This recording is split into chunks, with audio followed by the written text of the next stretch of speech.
Saudações, bem-vindas e bem-vindos a mais uma conversa aprofundada. Hoje a gente tem um material aqui que, olha, provoca a gente a pensar numa coisa essencial: a ligação entre educação e trabalho. Pegamos um texto do Ivomar Ramos de Lima que propõe olhar o trabalho de um jeito diferente. Não como, sabe, aquele ponto final depois da escola, mas sim como um princípio mesmo, algo que pode guiar todo o processo de aprender. Parece simples, né? Mas, nossa, tem muita coisa aí. Muita coisa, sem dúvida. É um tema que mexe com ideias bem estabelecidas. Porque muitas vezes a conversa sobre educação e trabalho cai naquela coisa de, formar peças para o mercado. Qual curso fazer para ter emprego X? O que esse material do Lima propõe é tipo uma virada de chave. Entender o trabalho no sentido mais fundo, sabe? Como uma atividade humana mesmo, que constrói a gente como pessoa e como sociedade. É bem mais que só qualificação profissional. Exato. Então, a nossa missão aqui hoje é desempacotar essa ideia. O que significa, de verdade, adotar o trabalho como um princípio educativo? O que isso tem de diferente da visão mais comum? E talvez o mais importante, como é que essa visão poderia, ou pode, né, transformar o que rola na sala de aula, na formação das pessoas? Vão mergulhar nesse material e ver o que a gente tira de principal. Olha, o ponto de partida que o texto traz, e que me pegou bastante, é essa diferença-chave. Trabalho não é a mesma coisa que emprego. O emprego é um jeito histórico-social de organizar o trabalho, né? Geralmente tem salário, contrato, mas o trabalho, nessa visão aqui, é algo mais, primordial. É a ação humana de mexer na natureza e, fazendo isso, se transformar também. É criar, é produzir a própria vida, né? Precisamente. O texto resgata essa dimensão, digamos, ontológica do trabalho. Quer dizer, como parte daquilo que faz a gente ser humano. Essa capacidade de pensar em algo e depois fazer acontecer no mundo material é muito nossa. E é aí que o trabalho se torna educativo por si só. O Lima usa até uma metáfora boa para visualizar isso. O trabalho como um fio condutor num tecido. Gosto dessa imagem. Explica um pouco mais. Como funciona esse fio? Imagina assim, as matérias da escola, matemática, história, português, ciências, são tipo pontos ou fios coloridos num tecido. Muitas vezes na escola, esses fios correm lado a lado, cada um na sua, sem se misturar muito, né? O tecido fica meio frágil, desconectado. O trabalho, pensando nele como essa prática humana de agir no mundo para resolver necessidades, para criar coisas, seria o fio que costura tudo. Ele mostra que, sei lá, a matemática não está lá sozinha. Ela serve para calcular, para projetar, para analisar dados da produção, da sociedade. A história ajuda a entender como o trabalho mudou, as lutas sociais por trás disso. A ciência dá a base para as técnicas que a gente usa. O trabalho, nesse sentido, ele conecta o conhecimento com a vida real, sabe? Com a ação que transforma. Faz todo sentido. E isso liga direto com o que alguns pensadores, como Marx e aqui no Brasil Saviani, defenderam, né? O texto cita isso. Eles colocam o trabalho como a base da existência humana e, por tabela, da própria educação. Se o trabalho é tão central para a gente, a educação não pode simplesmente ignorar ou tratar só como, um cursinho técnico no final. Exatamente. E aí que está a grande diferença da visão só de mercado. Se a escola só quer preparar para o emprego X ou Y, ela está se limitando muito. A perspectiva do trabalho como princípio educativo quer formar um sujeito completo. Alguém que não só saiba operar uma máquina ou fazer uma tarefa, mas que entende o processo todo onde está inserido. Que entenda as relações sociais ali, as implicações éticas, ambientais do que faz. A ideia é formar um cidadão crítico, autônomo, que consiga analisar e, se for o caso, agir para mudar a realidade. Então, não é só o saber fazer, mas também o saber por que se faz e o saber as consequências do que se faz. O texto parece que resume isso em alguns pontos principais, né? Acho que vale a pena a gente passar por eles. O primeiro seria essa compreensão mais ampla do trabalho. Correto.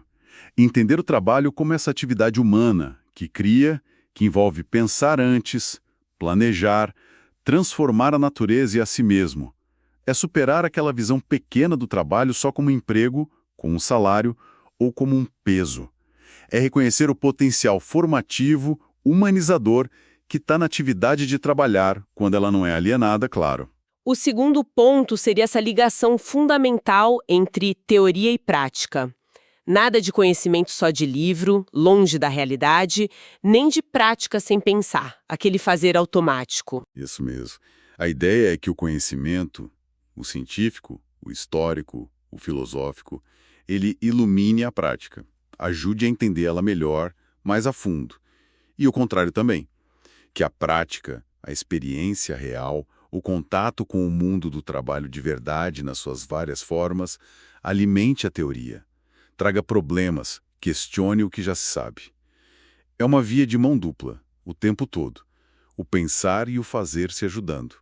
É quebrar aquela divisão antiga entre trabalho intelectual e trabalho manual. Objetivo final: formar o cidadão crítico que participa. Sim.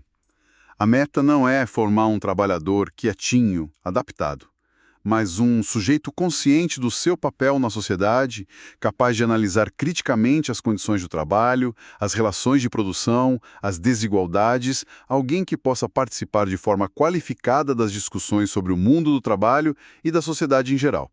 A educação, olhando por aí, vira uma ferramenta para a emancipação, para construir uma sociedade mais justa e não só para repetir as estruturas que já existem. A teoria é forte, não tem dúvida. Mas a pergunta que não quer calar é: como isso vira prática? Como um professor, lá na sala, leva isso para o dia a dia? Seja no fundamental, no médio, na faculdade. Como sair do discurso e fazer acontecer mesmo? É o grande desafio, né? O material do Lima não dá receita de bolo, mas ele aponta uns caminhos. Uma direção importante é partir da realidade concreta dos estudantes, da comunidade onde a escola está. Que tipo de trabalho tem ali? Quais são as questões, os problemas, as tensões ligadas ao trabalho naquele lugar? Que experiências os próprios alunos ou as famílias deles trazem? Então, em vez de começar, sei lá, definindo mais-valia em Marx, talvez começar investigando como é o trabalho na fábrica da cidade ou no comércio do bairro. Seria isso. Pode ser um caminho, sim. O ponto é ancorar o aprendizado em questões vivas, que façam sentido para os estudantes. E, a partir daí, usar os conhecimentos das várias matérias para analisar essa realidade.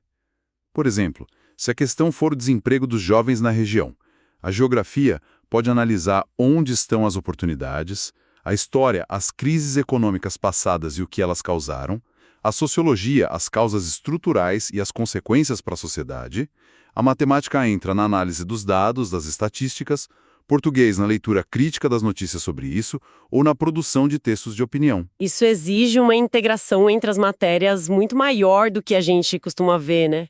Quebrar as caixinhas das disciplinas. Exige sim, e exige também uma postura diferente do professor. Menos de quem só passa conteúdo pronto e mais de quem orienta a pesquisa, de quem ajuda a fazer perguntas, sabe? De quem provoca. O foco muda de aprender sobre alguma coisa para investigar e compreender essa coisa. Por exemplo, ao estudar um processo de produção qualquer, sei lá, fazer pão na padaria da esquina ou criar um software numa startup, não é só descrever as etapas. A proposta é investigar. Quem trabalha ali? Como? Que tecnologia usa? De onde vem a matéria-prima? Para onde vai o produto? Qual o impacto no ambiente? Qual a história desse tipo de trabalho? Entendi. As perguntas ficam mais complexas e aí precisa buscar resposta em vários lugares do conhecimento. E para o estudante, qual é o principal ganho dessa abordagem segundo o texto? O que é essa tal formação integral? O ganho é ir além de formar para uma tarefa específica.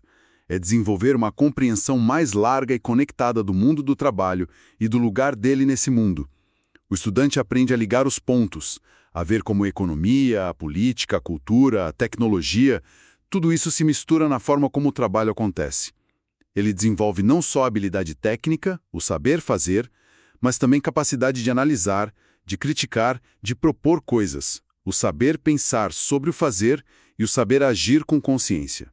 A formação integral quer preparar para a vida como um todo, onde o trabalho é importante, mas não é a única coisa, e precisa ser entendida na sua complexidade social. Mas o próprio material que a gente está analisando levanta Um alerta, um ponto de atenção. Existe o risco dessa ideia tão forte ser distorcida, né? De virar só um discurso bonito para justificar um treinamento mais eficiente para o mercado. Sim, esse é um ponto delicado. O risco do tecnicismo. O termo trabalho como princípio educativo pode ser, digamos, sequestrado e esvaziado do seu potencial crítico. Se a escola adota o discurso, mas na prática só foca em desenvolver as competências e habilidades que o mercado está pedindo agora, sem questionar a lógica desse mercado, sem promover a reflexão sobre as condições de trabalho, sobre precarização, sobre automação e os efeitos dela, aí o princípio educativo se perdeu. Vira só um jeito mais chique de adestrar para o trabalho. Como a gente percebe essa diferença na prática entre uma abordagem que é realmente crítica e uma que é só tecnicista disfarçada? Uma pista é observar se a abordagem ajuda a entender os fundamentos científicos e tecnológicos dos processos de produção ou se fica só no treinamento para operar. É aqui que entram conceitos como a politécnica, que o texto menciona. Politécnica não é saber fazer um pouquinho de tudo, é dominar os princípios científicos que estão na base das várias técnicas. Isso permite que o trabalhador entenda o processo todo de forma mais ampla, se adapte a mudanças na tecnologia com mais facilidade e tenha uma visão crítica sobre a tecnologia, em vez de ser só um pedaço da máquina. E o outro conceito ligado a isso que o texto traz é a formação omnilateral. O que ele acrescenta? A formação omnilateral reforça essa ideia de desenvolver o ser humano em todas as suas potencialidades. Intelectuais, físicas, artísticas, éticas, políticas. É o contrário daquela especialização muito estreita que forma a pessoa só para uma função específica na produção, muitas vezes repetitiva, alienante. A ideia é que a educação contribua para o desenvolvimento completo da pessoa, e não só para ela se encaixar no mercado. Uma educação que adota o trabalho como princípio educativo na sua linha crítica busca essa formação omnilateral, mesmo sabendo que é difícil, que tem as contradições do sistema onde a gente está. Reconhecer essa tensão é importante, porque as escolas, os educadores, sofrem uma pressão real das famílias, do mercado, das políticas públicas para entregar resultado prático, empregabilidade logo.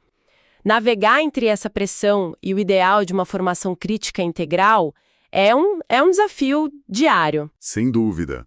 O texto não ignora essa tensão. A proposta não é negar que a qualificação profissional é importante, mas colocar ela dentro de uma visão mais ampla.